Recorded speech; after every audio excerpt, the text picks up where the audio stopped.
그리고 저는 투자로 성공하더라도 회사는 은퇴할 때까지 계속 다닐 생각입니다.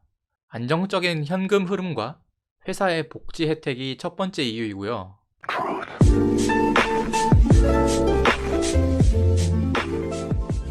안녕하세요, 준호입니다. 오늘은 제가 저의 전 재산을 한 달 만에 2배 이상으로 만든 방법을 얘기해 보려고 합니다. 제가 바로 직전 영상에서 돈 자랑을 하지 말자고 얘기했었는데요. 이번 영상은 돈 자랑이 아니라 제가 재테크하는 방향을 얘기하려는 취지에서 만들었습니다. 돈 자랑을 할 만큼 재산이 많은 것도 아니고요. 제가 그럴 깜냥도 안 됩니다. 일단 저의 재테크 수단은 주식입니다. 왜 주식이냐 하면 여러분들이 세계적으로 부자라고 할 수 있는 사람들을 잘 생각해 보세요. 빌 게이츠, 워렌 버핏, 앨런 머스크, 제프 베조스, 마크 주커버그, 손정희 모두 다 하나같이 주식으로 부자가 된 사람들입니다. 다시 말해서 주식만큼 빠르고 크게 재산을 모으는 방법은 없다는 것이죠. 대한민국은 부동산 불패라지만 한국의 최상위 부자들도 전부 다 주식 부자들입니다. 수익률 측면에서 주식이 부동산보다 압도적으로 좋습니다. 어떤 종목을 왜 샀냐라고 말씀을 드리자면 제가 산 종목은 넵튠입니다. 이건 절대 종목 추천이 아니고요. 이걸 사라고 말씀드리는 것도 절대로 아닙니다. 그냥 제가 어떤 식으로 투자를 했는지 참고만 하시라고 말씀을 드리는 거예요. 우선 시원하게 수익 인증부터 하고 갈게요. 2020년 12월 3일 현재까지 130% 정도의 수익이고 매입 금액은 1억 6,600만 원, 수익금은 2억 2천만 원입니다. 원래는 평균 단가가 11,000원대에 샀었는데 계속해서 추가 매수 불타기를 하다 보니까 평균 단가가 14,000원대까지 높아졌습니다. 그렇다면 내가 이걸 왜 샀냐? 제가 최근에 어떤 게임을 우연히 알게 돼서 플레이를 해봤어요. 님블 뉴런이라는 회사에서 만든 신작 게임 블랙 서바이벌 영원 회귀라는 게임인데요. 이건 절대 광고가 아니고요. 어차피 저같이 구독자 1000명도 안 되는 사람들한테 광고를 주지도 않습니다. 아무튼 이 게임을 딱 한 판만 해봤는데 너무 재밌더라고요. 마치 배틀그라운드라는 게임과 롤이라는 게임을 섞어 놓은 듯한 느낌인데 매우 신선했습니다. 그래서 제가 좀 찾아봤죠. 이 회사 주식이 상장되어 있는지. 아쉽게도 이 회사는 상장이 되어 있지 않은데 그 대신에 넵튠이라는 회사의 자회사더라고요. 그리고 넵튠은 당연히 최대 주주이고요. 그런데 넵튠이 상장되어 있었습니다. 알고 보니 넵튠이 크래프톤이라는 회사의 지분도 1% 정도 가지고 있다고 하더라고요. 크래프톤은 제가 재밌게 했던 또 다른 게임 배틀그라운드를 만든 회사입니다. 내년 상반기에 상장을 한다고 하는데 증권사에서 예상 시총이 30조라고 하죠. 지분 1%면 3천억입니다. 그리고 그때 넵튠의 시총이 3천억 정도였습니다. 보유 중인 크래프톤 지분 가치만 해도 3천억인데 시총이 3천억이다? 이건 너무 싸 보였습니다. 주력은 신작 게임 블랙 서바이벌 영원 회귀이고 크래프톤 지분은 단지 그냥 플러스 알파 정도였거든요. 그래서 저는 얼른 넵튠 주식을 샀죠. 그런데 트위치나 유튜브의 영상들을 보니까 저만 이 게임이 재밌다고 느낀 게 아니었어요. 입소문을 타서 점점 더 많은 사람들이 플레이를 하기 시작했고 저는 이걸 더 사야겠다라고 생각해서 계속해서 더 사다 보니까 지금 이만큼이나 사게 되었네요. 아직까지 단 한 주도 팔지 않았습니다. 아니나 다를까 입소문만으로도 이 블랙 서바이벌 영원 회귀라는 게임이 급속도로 퍼지기 시작했습니다. 이 이름이 좀 기네요. 블랙 서바이벌 영원 회귀. 그냥 블랙 서바이벌이라고 할게요. 그리고 롤이라는 유명한 게임의 프로게이머들도 하나둘씩 블랙 서바이벌을 플레이를 하게 되면서 게임 동시 접속자가 기하급수적으로 늘어났습니다.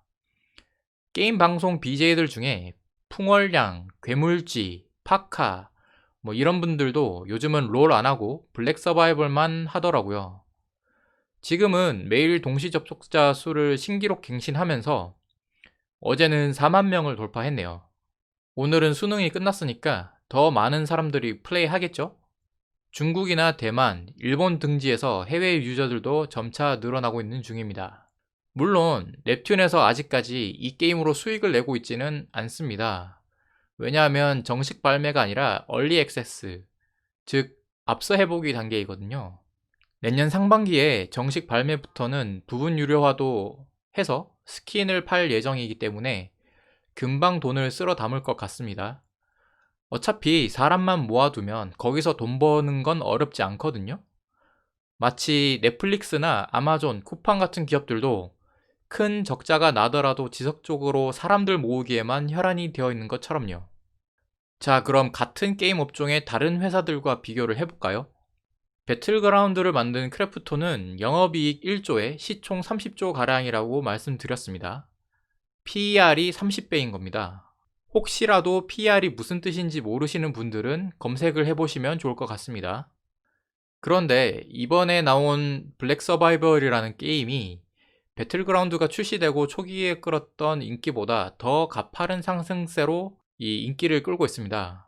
보수적으로 판단해서 배틀그라운드보다 10분의 1만 성공해도 시총은 3조가 되어야 합니다. 그러면 롤은 또 어떨까요? 롤을 만든 라이엇 게임즈라는 회사는 영업이익은 정확하게 나와 있지 않지만 매출액이 1조 5천억 원에 시가총액은 대략 22조 원이라고 합니다. 보통 게임업계의 영업이익률이 50%라고 가정을 한다면 7,500억 원을 벌고 시총이 22조니까 이것도 PER이 30배 정도 되는 거죠. 마찬가지로 롤의 10분의 1만 성공해도 넵튠의 시가총액은 2조 2천억 원 정도가 되어야 합니다. 그럼에도 불구하고 오늘 기준으로 아직 시총이 1조가 되지도 않네요. 제 개인적인 의견으로는 아직 넵튠의 상승 여력이 많이 남았다고 생각은 합니다. 그냥 참고만 해주세요. 다시 한번 말씀드리지만 이건 절대 종목 추천도 아니고 돈 자랑도 아닙니다. 그냥 저의 재테크 방향성에 대해서만 말씀을 드리는 겁니다. 워렌 버핏도 코카콜라를 마셔보고 단지 그 음료가 좋아서 코카콜라 회사 주식을 샀습니다. 저도 일상생활에서 게임을 해보니까 너무 재밌고 즐거워서 그 주식을 찾아 산 겁니다. 어차피 회사에서 나오는 월급으로는 돈을 모으기가 어려워요. 그걸로 요즘 세상에 집을 산다는 건 더더욱이 힘들고요. 자본주의 사회에서는 자본으로 돈을 벌어야 한다는 사실을 이해해야만 합니다. 아참, 그리고 왜 한 종목만 투자했냐, 분산 투자해야 되는 거 아니냐 라고 하실 수도 있는데 물론 계란을 한 바구니에 담지 말라는 주식 격언을 저도 알고 있습니다. 하지만 저는 좀 다르게 생각해요.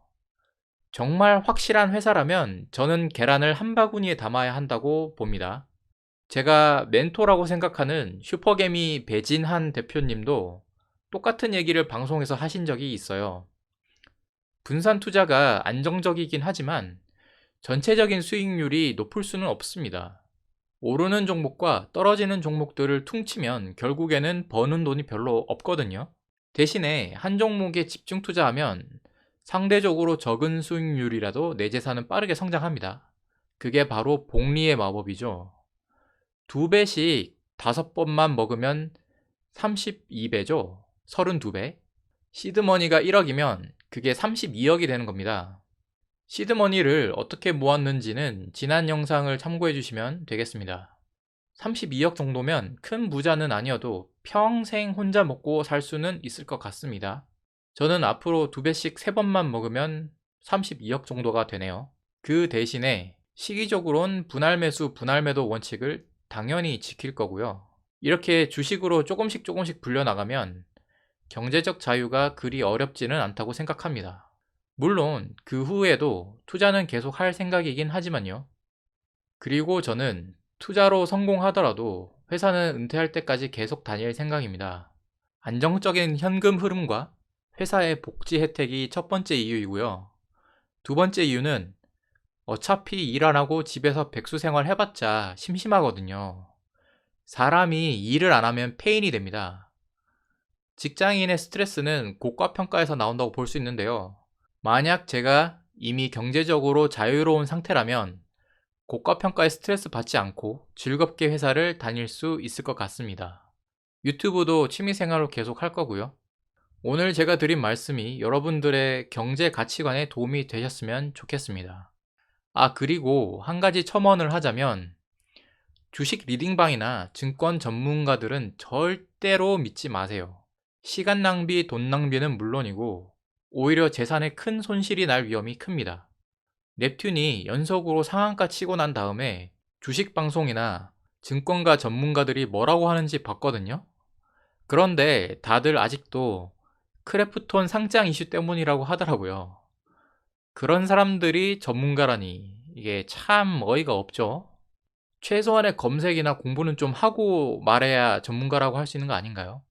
저는 그거 보고 앞으로는 주식 전문가들이라는 사람들의 말은 절대로 믿으면 안 되겠구나라는 확신이 들었습니다.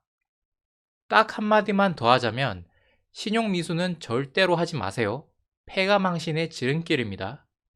여튼간에 저튼간에 오늘도 영상 봐주셔서 감사합니다. 늘 건강하시고 행복하시고 성투하세요.